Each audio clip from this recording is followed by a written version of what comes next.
de travailler, de faire face à la situation. Voilà, voilà. Actuellement, ben oui, parce que ça demande du travail. Quand j'avais que la paroisse de la Ravagne-Nivolais, j'ai encore du temps, mais maintenant. Hein. Ce matin, j'ai été à Lyon-le-Jeune pour une sépulture, hier au Châtelard pour une sépulture. Alors quand on part d'ici pour aller là-bas, il y a faut du temps. Hein. Voilà, bon.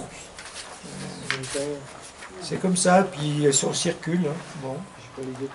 Alors, on commence. Donc, cette année, les 4 mini-retraites qui vont être faites, donc le 7, le 21 et puis voilà, c'est sur la mission. Être missionnaire. Annoncer l'évangile aujourd'hui, avec l'Église, dans le monde d'aujourd'hui tel qu'il est. Comment être missionnaire, c'est un vaste sujet. Hein? Comment transmettre la foi aujourd'hui dans le monde tel qu'il est. Alors bon, on va voir des exemples de ceux qui ont essayé d'être missionnaires. Donc on va commencer par le cardinal Suard, qui a fondé la mission de France, que vous connaissez. Mission de France. Oui. Donc c'est des prêtres ouvriers, des prêtres qui travaillent pour aller vers les gens là où ils sont, afin de témoigner de l'évangile dans le milieu de vie qu'est le leur, et notamment le milieu de travail, et notamment les milieux ouvriers qui n'ont jamais été bien déchristianisés, contrairement aux campagnes. Hein. Oui. Voilà, donc c'était l'intuition. Alors pour situer ça, des prêtres de la mission de France, vous en avez peut-être connu, non? Non? Le père de l'Église. Comment? Le père de l'Église. Ah oui, par exemple, oui. Oui. Et bien voilà, aujourd'hui, moi j'aime actualiser, hein, parce que ça change un peu de ce qui est marqué. Aujourd'hui, j'ai fêté mes 55 ans d'ordination avec les 2 autres prêtres qui habitent la Savoie, qui ont été ordonnés en 1971, Rémi Doche, qui est en Tarentaise maintenant, hein, et puis Jacques Purpan, qui est un prêtre de la Mission de France. Ah, d'accord. Il est ordonné en 71 et il était dans la restauration, voilà. Il était même chef de rang, comme on dit, je ne sais pas comment. Oui. Voilà, chef de rang, dans différents hôtels, restaurants, beaucoup. Il a été pas mal à Val d'Isère, il était sur Aix-les-Bains pendant un certain temps, voilà. Et il a été vicaire général de la Mission de France pendant 6 ans. Il a fait 2 mandats de 3 ans, voilà. Et maintenant, il habite à Chambéry-le-Haut et rend des services un peu partout, à la demande, puisque des prêtres comme là, par exemple comme lui, est-ce qu'il aurait pu venir à Châles? Bon, enfin j'en sais rien, c'est pas à moi de m'en occuper. Et donc il répond à des besoins comme ça quand il y a des prêtres qui ne peuvent pas. Voilà. Mais il accompagne aussi, maintenant il m'a dit tout à l'heure qu'il était dans Message, l'équipe qui réduit Message. Voilà, que vous savez. Vous le voyez d'ailleurs, c'est lui qui a fait, Jacques Purpan qui a fait pour l'été l'édito. Voilà. Et puis, il est dans Arrêt Parole aussi. Oui. Il accompagne Arrêt Parole. Et il est le prêtre référent du centre pénitentiaire. Étant à Chambéry. Là, Chambéry. Ouais. Voilà. Donc, lui, ça correspond bien à ce qu'il être là avec un peu dans des milieux comme ceux-là, quoi. Il n'a jamais été curé de paroisse, mais bon, voilà. Alors, on y va pour le cardinal Suard, né le 5 avril 1814 en Mayenne. 74. Emmanuel est timide, donc je lis ce qui est marqué, pas très dégourdi d'après son curé. Ah bah oui, hein. Il a quand même fini cardinal, mais très pieux. En 1888, il entre au petit séminaire. En 1892, au grand séminaire de Laval, où il fait de brillantes études qui lui valent une bourse pour le séminaire français de Rome. Grande médaille d'or de l'université grégorienne. Alors, donc lui qui n'était pas dégourdi, il s'est bien débrouillé. Il a dû s'épanouir à un moment donné pour arriver à faire de belles études. Ordonné prêtre en 1897. Ça fait quel âge? 23 ans. 23 ans, vous voyez? Les temps ont changé, hein? Ouais. Moi, c'était 25 ans, mais je suis dans les derniers. Maintenant, c'est largement 30 ans. Hein. Alors, bien sûr, le séminaire est un peu plus long. Moi, je suis vraiment le dernier des parcours classiques, petit séminaire, grand séminaire à 18 ans, ordonné à 25 ans. Voilà. Encore que j'ai fait 2 ans d'armée, il y avait 16 mois, puis le reste, on ne pouvait pas rentrer en milieu d'année. Donc j'ai fait, voilà. Maintenant, ils font largement une année de plus. Il y a la propédeutique avant d'entrer au séminaire. Et après, ils rentrent et ils font encore une année de plus. Alors, donc c'est un peu plus long. Et d'après les dernières nouvelles qu'on m'a encore données tout à l'heure en discutant avec Rémi, il paraît qu'il y aura 5 séminaristes pour la Savoie cette année. 5. Oh, Oh là. Oui, c'est en augmentation, ils ont dit. Ça augmente. Et l'évêque, on est là aussi pour discuter des choses comme ça. Hein. Ça, c'est pas marqué. Et l'évêque m'a dit, là, quand c'est l'autre jour, je ne sais pas pour parler, celui qui rentre le Savoyard, qui rentre en propédeutique, m'a dit, ils l'ont accepté, mais toutes les propédeutiques sont saturées. Il n'y en a pas 50 000 en France. C'est complet. Alors, d'où ça vient? Mais il y a de plus en plus de jeunes. Il y a de plus en plus de jeunes dans l'église par rapport à 25 ans.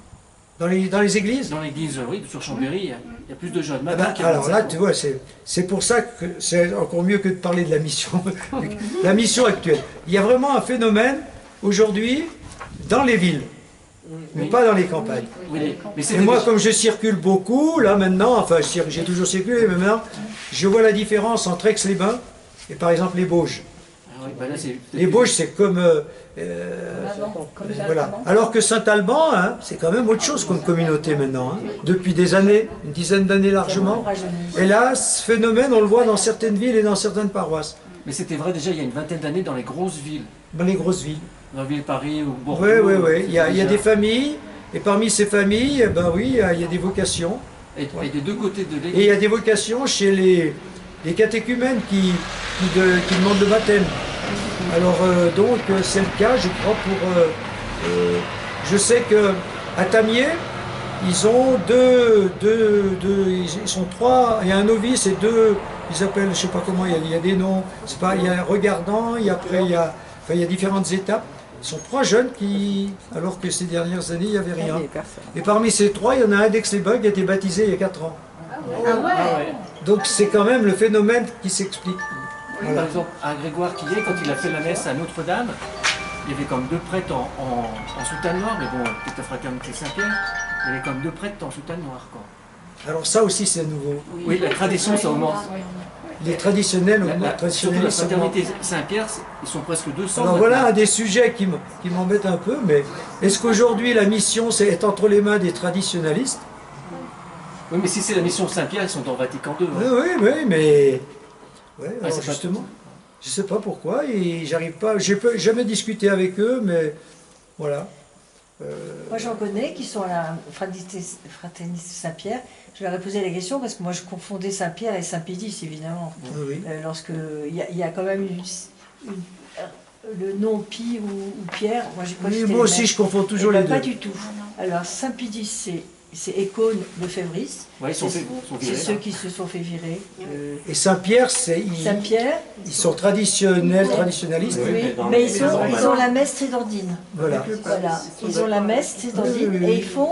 Moi, mes amis me disent, on va sur notre paroisse. Et sa paroisse, bien qu'elle soit ma voisine directe, sa paroisse c'est Notre-Dame. Et ils se retrouvent tous et ils se soutiennent énormément. Ils font une très forte communauté. Un jour, j'aimerais bien qu'elle m'amène à la messe de 9h30, parce que je ne sais pas si je saurais faire, parce que j'ai l'impression que c'est assez codifié. Si tu vas y aller? Je voudrais y aller, pour voir. Ah oui, pour voir. Parce que... ils chantent super bien. Ils chantent super bien, la fraternité Saint-Pierre, ils sont super forts. Oui. Tout est très beau, oui, mais... tout est comme nous. Mais donc c'est quand même curieux parce qu'il y a un besoin d'identité aujourd'hui. Alors, est-ce que justement la mission aujourd'hui passe par ce besoin d'identité?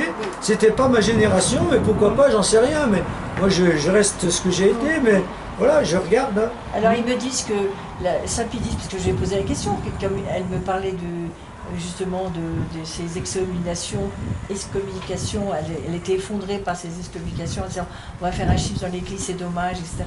Elle me dit nous on est plus ouverts qu'eux, bien plus ouverts, parce qu'on a le droit, elle me dit on a le droit d'aller dans des messes catholiques normales. Bien sûr, heureusement. Non, mais j'étais même étonnée qu'elle me dise ça. D'ailleurs, on en rencontre dans notre église, il y en a qui sont de la communauté Saint-Pierre et qui sont à Saint-Alban. Et ils ont le droit, lorsque les lefévristes, ils n'ont pas le droit d'aller dans une autre messe que la leur. Voilà, moi j'ai appris ça récemment. Moi je me disais, à force de faire... Oui, mais il y en a qui viennent quand même. Toi, comment déjà elle s'appelle, c'est le Châle. Je sais plus vraiment. Comment Marie? Je te souviens, qui maintenant va à Saint-Baldoff. Oui, là. qui va à Saint-Baldoff. Elle est mariée avec un musulman en non, plus. Donc elle va à Saint-Baldoff, c'est curieux. Saint-Baldoff, c'est Sapidis. Elle est mariée avec un musulman. Elle a fait sa confirmation là-haut à Saint-Baldoff. Non, mais j'ai dit, mais elle venait avec nous, tout par un coup, elle a décidé d'aller là-bas. Mais Sapidis, c'est Saint-Baldoff. Oui. Et ça s'appelle Saint-Anthelme. Oui, c'est paroisse Saint-Anthelme. Oui, il s'appelle Saint-Anthelme, donc d'où la confusion. Ah oui. Bah oui. Voilà, alors la question de la mission, est-ce qu'aujourd'hui ça va passer par là? Ou est-ce qu'aujourd'hui il faut se dire, vu ce qui se passe avec les catéchumènes, qui demandent le baptême alors qu'ils viennent de nulle part ou de on ne sait pas où, qui ne viennent pas d'une église comme nous, est-ce que c'est l'Esprit Saint qui est le maître de la mission? Donc il ne faut pas chercher à comprendre et le laisser faire son travail. C'est peut-être ça. Ah oui, parce que là, c'est en France qu'il y en a eu 22 000, je crois, que de baptêmes. Hein. Oui. Alors qu'il y a 10 ans, c'était à peu près dans les 3-4 000. Oui, c'est ça. Donc on voit bien qu'il y a quelque chose qui se passe, alors à la fois avec les traditionalistes, à la fois avec les catéchumènes, et donc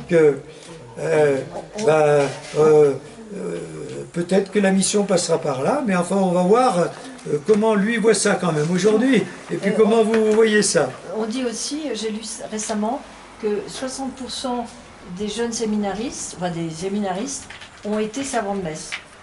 On peut réfléchir à ce chiffre. Voilà. C'est revenu, les donc ça revient par la liturgie aussi. Il y a des sœurs qui arrivent. Hein? Il y a peut-être que c'est des sœurs qui arrivent. Elles viennent là ou c'est là-bas? Quoi tu dis? On ramasse où, moi? Chercher des chaises. Elles se promènent. Elles viennent On verra bien s'il y en a qui... On les bloque. Alors, donc c'est ça, la mission. Faisons confiance à l'Esprit Saint, regardons ce qui se passe, et puis si l'évangile est annoncé par d'autres que par nous, ben, tant mieux, mais à nous aussi de l'annoncer comme on l'entend, comme on voudra, et comme ça nous semble important. Alors, je vais le redire plusieurs fois, pour moi, la mission, ça passe avant tout par la relation. Encore Par la relation. Plus on est en relation avec les gens, relation fraternelle, amicale, plus on peut témoigner de notre foi, parce que quand on est en bonne relation, on discute de tout, y compris de notre foi. Et c'est comme ça que, très fraternellement, on peut être missionnaire. Hein, parce que quand Jésus envoie ses disciples en mission, il ne leur donne pas un programme, il ne leur donne pas des techniques, il leur dit tout simplement d'aller là où ils sont accueillis. Asseyez-vous. Voilà. Bah, allez, il y a de la place. Hein. Il y a une chaise là. Là, il y a une là. Oui,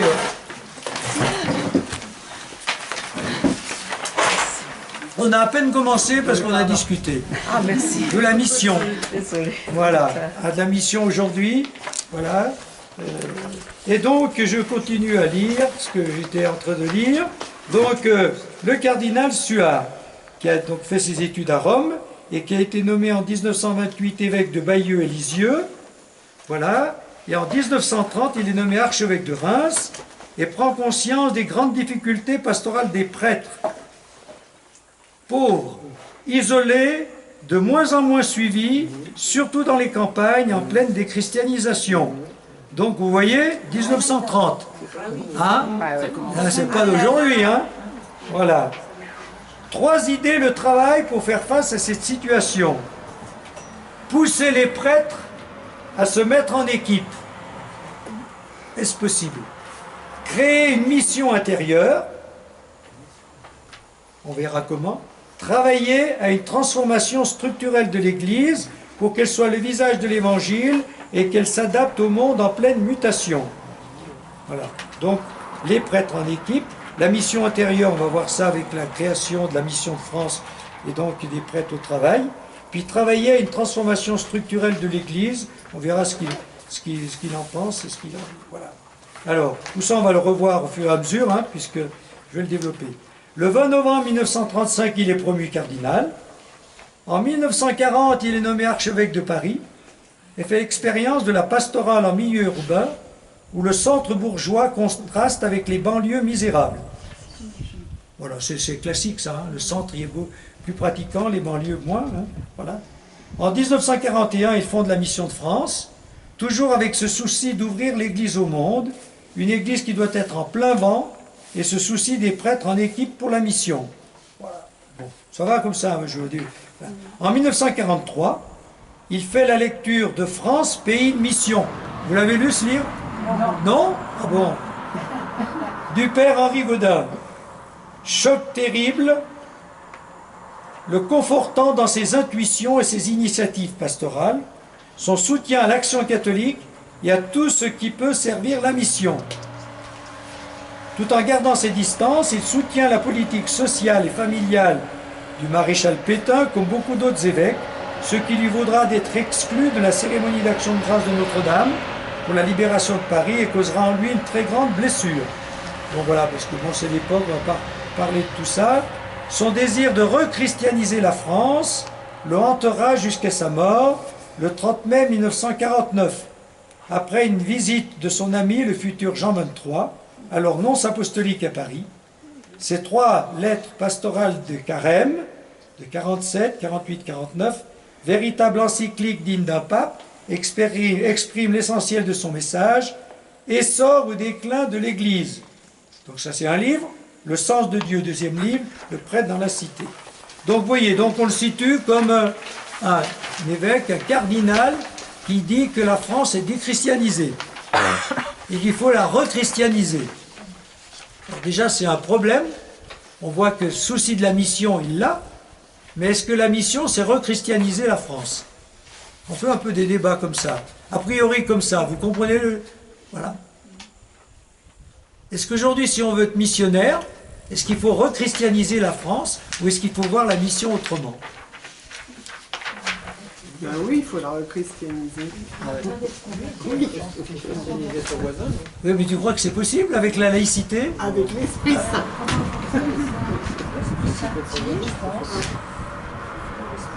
Moi, je ne crois pas. Moi, pour moi, rechristianiser, c'est reconstruire une structure où l'État et l'Église sont un peu ensemble. Alors que pour moi, rechristianiser, c'est plutôt refaire des chrétiens, retrouver des chrétiens qui découvrent une foi personnelle et qui essayent d'en être des témoins personnellement et ensemble, peu importe ce que vit la société ou l'Église, vous voyez? Voilà. C'est donc bien différent. Alors lui, je pense que c'est ça, il veut rechristianiser, remettre la France, oui, et l'Église un peu main dans la main, quoi. Ah, vous voyez ce que je veux dire? Comme c'était avant, hein, au monde de la société chrétienne, quoi. Moi, je crois pas que ce soit possible de rêver de reconstruire une société chrétienne. Mais qu'on peut trouver des chrétiens qui essaient d'être témoins de la foi et qui rayonnent autour d'eux par des contacts, par des relations, par des activités. Vous voyez, c'est bien différent, hein? Voilà. Parce que rechristianiser